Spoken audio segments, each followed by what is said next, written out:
one day after the verdict, it was announced that Karmelo is planning to appeal the conviction. I think an appeal, anytime there's a defendant that's convicted of, looking at dozens of years in prison, that's expected. I'm not too surprised with the appeal announcement so soon. Terry, 35 years. He is eligible for parole after half of that. He's only 17. So even if he were to serve the whole sentence, he would be out in his early 50s. Is that harsh enough? No, I don't think it is harsh enough. Look, I have 8 kids, and I have a very hard time imagining what it would be like to be Austin Metcalf's parents, to lose a child in this way, and my heart really does go out to them. But I have an even harder time imagining one of my sons brutally stabbing someone in the chest over a high school dispute. This kid was 17 years old. What's going on in that household? Those parents used the GoFundMe to buy themselves a mansion. Right? They don't want justice for their son. All that money should have been going to the legal defense, but they didn't spend it on legal defense. They spent it on a mansion. We have this really big problem in America with race. On one hand, when it's a black kid killing a white kid, it's a random act of violence. But when it's Daniel Penny on a New York subway who's saving an entire group of people, that's racism, obviously.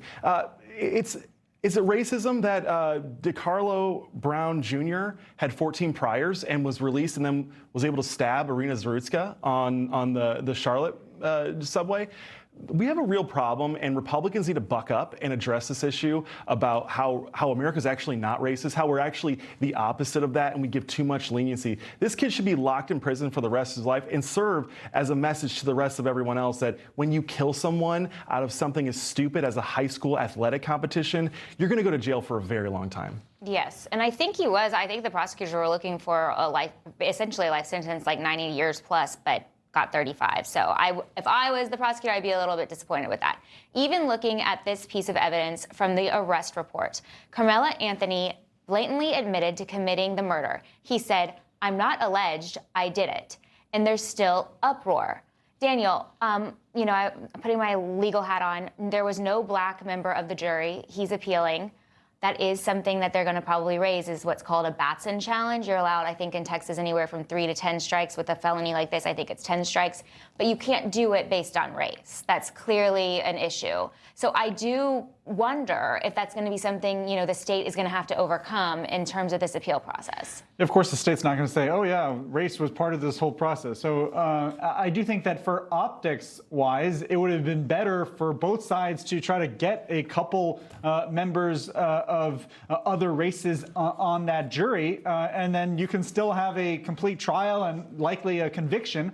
And then you might not have as much of an uproar in the streets. And so, and we've seen, a long history of black people getting over-sentenced in the criminal justice system, where you had people who had crack convictions they got much. Trump has tried to address this, where you had this disparity, and cocaine convictions were you got many fewer years in jail. This is exactly the wrong prognosis, which is more racialism to try to get peace in society.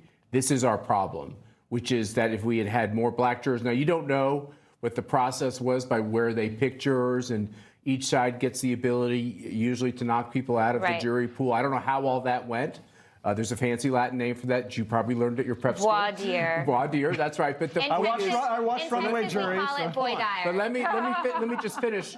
That is exactly the wrong prognosis. We have to continue structurally and legally to take this idea of quotas or slots on race or religion and get it out of our society. That is our problem.